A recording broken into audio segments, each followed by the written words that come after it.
What's up mga idol? Ralph ko, may matinding babala daw para sa TNT.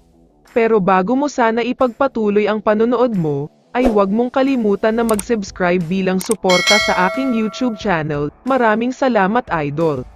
Mabilisang update lang muna sandali tungkol sa Rain or Shine Elasto Painters, dahil isang nakakagulat at ibang klaseng team talaga sila ngayon, dahil pagkatapos ang 0-4 na simula nila, biglang 5 straight wins naman sila ngayon. Pati nga ang mismong coach nila na si Coach Yeng Guiao ay nagugulat sa pinapakita ng team niya ngayon, dahil ganito daw ang nangyari last conference kung saan bad start sila, hindi niya inasahan na makakabangon sila ulit ngayon. Samantala, lumipat naman tayo sa usapan tungkol sa Hinebra at TNT Tropang Giga.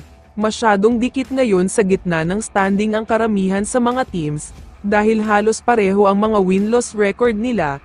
Ang Hinebra at TNT ay gustong umangat sa standing. Para sa mga hindi nakakaalam, dalawang team lang ang makakakuha ng twice the beat advantage, kaya naman sobrang gigil daw ang parehong team na manalo, dahil magiging malaki ang chance nila para sa twice the beat advantage. Maglalaban ang TNT at Hinebra ngayong Biyernes, pero alam naman nating lahat na magkakaroon ng malaking disadvantage ang Hinebra dito, dahil hindi maglalaro para sa kanila ang superstar nila na si Jamie Malonzo. Pero mukhang hindi dapat mangamba ng husto ang Hinebra, dahil nandyan naman ang kanilang rising superstar na si Ralph ko. Sakto pa dahil may sinabi ang player na ito tungkol sa magiging paghaharap nila ng TNT.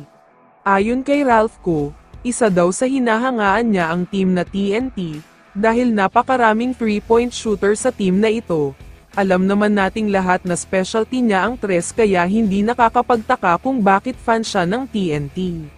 Pero ayon kay Ralph ko, gagawin daw talaga niya ang lahat para magpakitang gilas, may extra motivation nga daw siya dahil makakaharap niya ang tatlong napaka-shooter na player, ito nga ay sina Jason Castro, RR Pogoy at Calvin Oftana.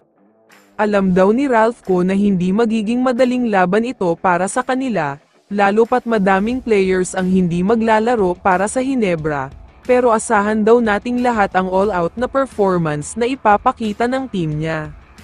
Bibigyan daw talaga nila ng magandang laban ang TNT dahil naghanda daw sila ng husto, kaya abangan daw nating lahat ang mga game plan at pasabog na inihanda ng Hinebra, para sa magiging mabigat at mainit na laban na ito. Kaya naman kung ikaw ang tatanungin idol, ano ang masasabi mo sa sinabi ni Ralph ko? I-comment mo naman ang sagot mo sa tanong na ito. So dito na nagtatapos ang video na ito. Maraming salamat sa pagsuporta at panonood mga idol. Ingat at bye-bye.